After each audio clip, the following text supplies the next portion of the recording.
Hey, praise the Lord, all you worship dancers. Today I wanted to do a short little video. I hope it's going to be short. Should be short because it's easy. I wanted to do a tutorial on praise dance garments. I get a lot of requests to make garments, and I know a lot of people want to make their own garments. And I'm not going to show you exactly how to make mine, but what I am going to do is give you a real quick tutorial on how to make the simplest, easiest patterned overlay that I make. You know, whenever somebody asks me, Mashonda, can you make an overlay? And I know that they sew, I say, you can make one. Go buy McCall 6121. You'll be done with it in an hour. It is easily the simplest, quickest overlay that you can knock out, especially for those smaller praise dance teams, those with limited budgets. I think that this is a great overlay pattern for you to buy. It's really a top. I've been making it so long, I don't have the actual packet anymore, so that's not the one. All I have left from it are the instructions and the two pattern pieces. So honestly, if you know anything about sewing, you don't need this video anymore. All you needed was the number. Buy McCall's 6121. Use it as an overlay. Make it in a billion colors and you'll be very, very happy. If, however, you haven't sewn in a very long time and you're just a little nervous, I'm only making this video to show you that you really can do it. It's not hard at all. Get into it. Instructions. That's it. Right? One piece, two pieces. That's it. It's cut on the fold. Takes about 2.5 to 3+ yards depending on size and how long you want it to be. So stay tuned and I'm going to run a quick word about my philosophy on making praise garments. You need to understand that what you're doing is creating something that's going to be used for sacred worship. And the spirit in which you create it has a lot to do with how it's received. This is my opinion. So when I sew, I have some steps and measures that I take to make sure that what I'm doing is done in the right spirit. And so that being said, let's get into how to make this very, very simple McCall's 6121 overlay. Now, this is going to be a real video. This is exactly how I do things. It won't be perfect. It won't be pretty.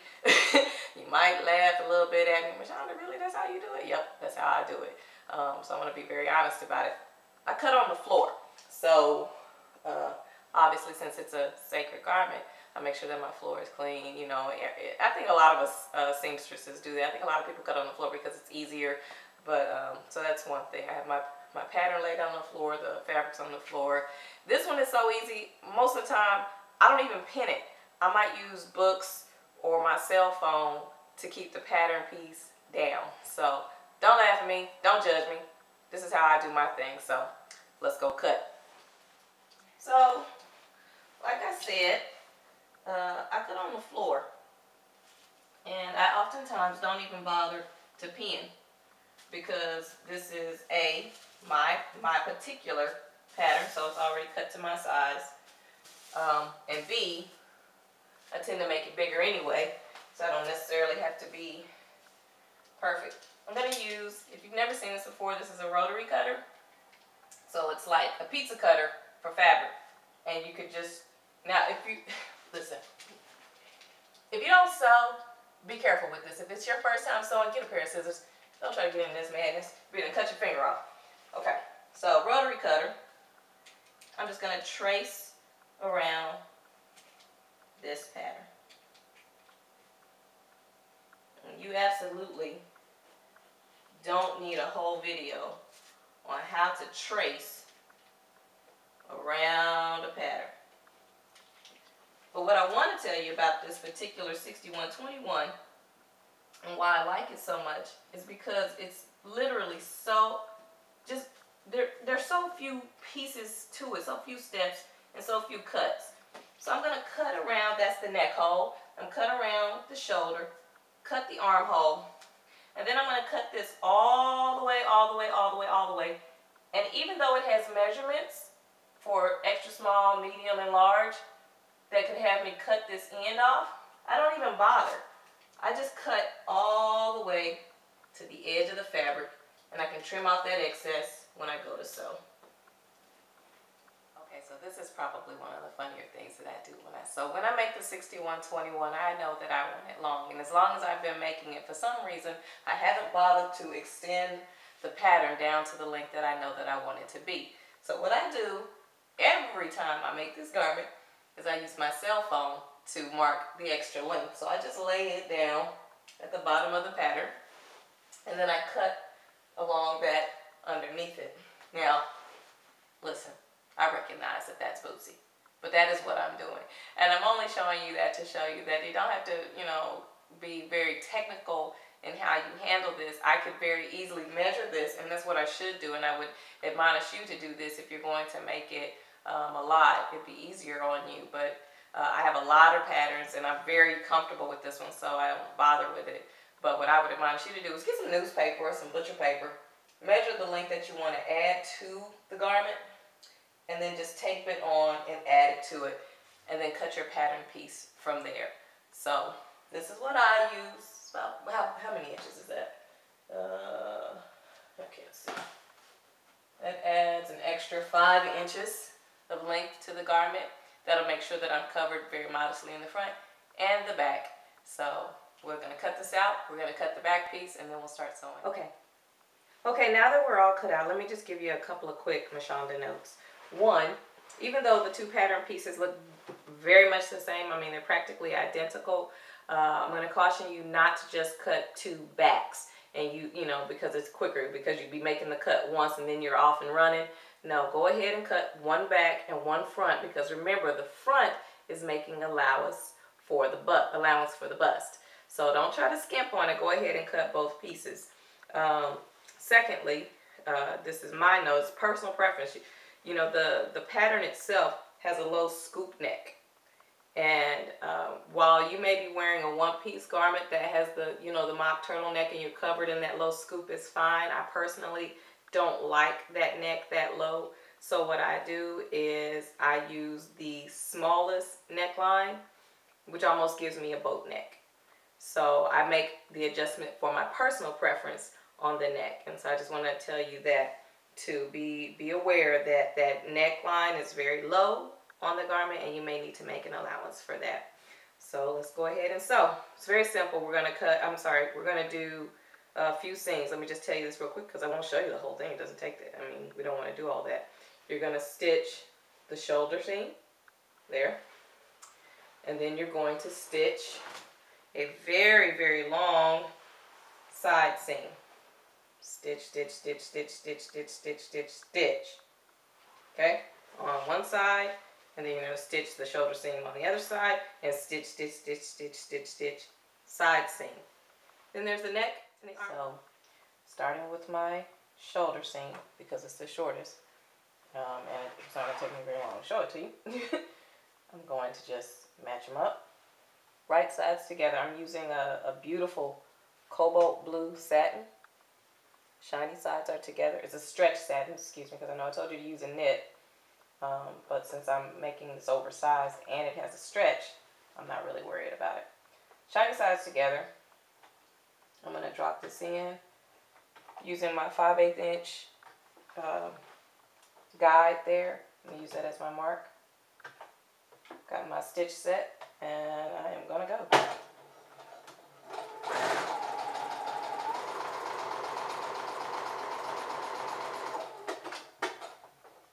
I'm so used to using a serger, I forgot you can't just keep, you don't just chain off on a standard machine. So boom, shoulder. And then you do the same for that side seam. So got my, there's the armhole, match those two ends up. And another reason I like this pattern so much is because since it just drapes and hangs on you there, the exact measurement is not, you know, if it's too long at the end on one side, it's not going to be a big deal. One of the reasons you don't like to sew, or if you want a cleaner edge than just, you know, how you have the little frayed threads that kind of fall off there, and you don't have a serger, you can just zigzag over the ends there. So I've got mine set on a 5, like a wide zigzag, and I know this is going to be hard to see because I'm using a matching thread, but if I go really slow, you see how my needle's going left and right. And I'm actually digging into the fabric. What you want to do is try and make it go into the fabric on the left stitch and just outside the fabric on the right. And keep your stitch length relatively short.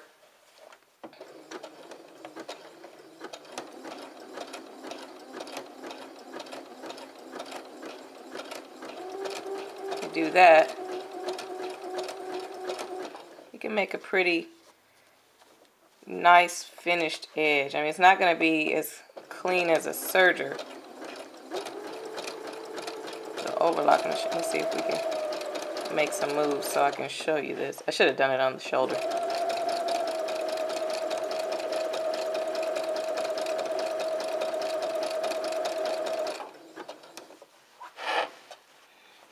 And if we hold this back, see how nice and much better that looks.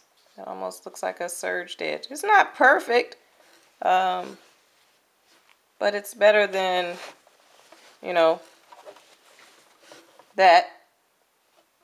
So you got that versus this edge versus this edge. When you wash it, you're really going to see the difference there. So I'm going to do the other side seam with my serger just to show you why everyone who has a serger loves their serger.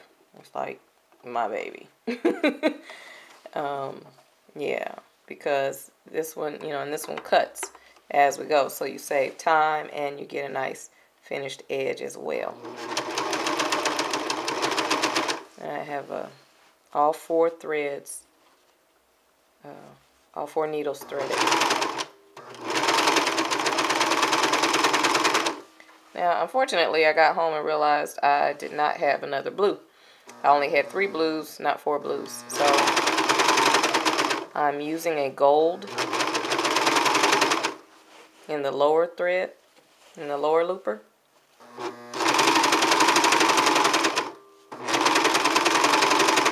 Mostly because that's what was already in there. So I didn't take it out. I could have switched to black, but I like the look of the gold. And you see how it's trimming as I go? I love that.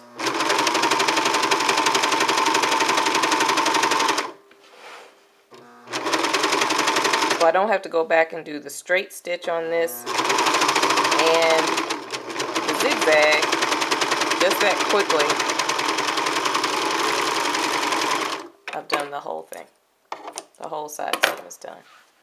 And you get that beautiful finished edge.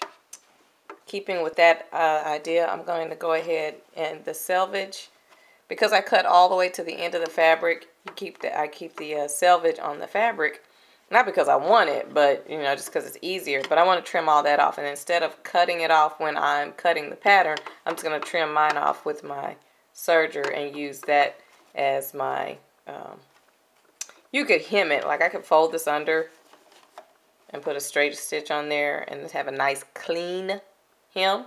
That's an option for you. But if you're pressed for time or what have you, got a lot of them to knock out, you could, and you had a serger, you could just overlock it like I'm gonna do.